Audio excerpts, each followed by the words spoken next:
catch a glimpse of what that is before it ends up in the mold. That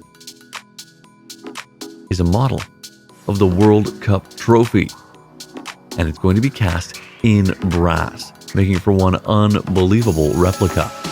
But first, that plaster needs to be prepped, all the oxygen worked out,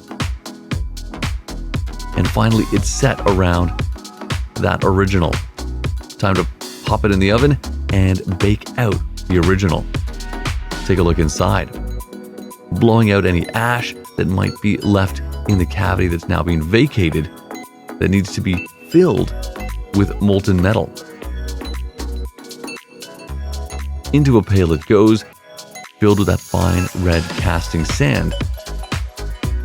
Now, waiting for that molten metal, the bullet shells melted down, the slag removed, and then in it goes. And just check that out. Green flames, bright yellow flames, and then orange molten metal like lava rising to the surface. That needs to be allowed to cool. Eventually fished out. When it has cooled down, the plaster cracked away, and look at what emerges. It's going to need a little work, but a pretty good cast. A little pressure washing to clear away any plaster stuck in those small grooves, the tiny details.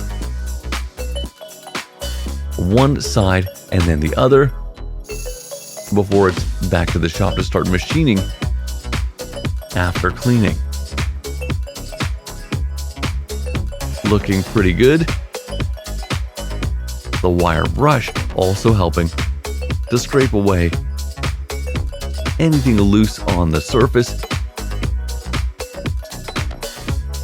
and really start to clean up the look overall before the sanders come out.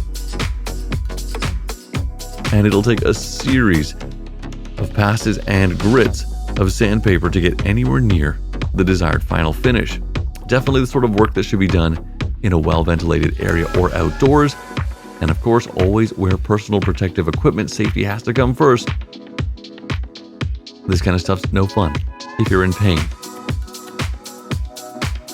The details now becoming a little clearer.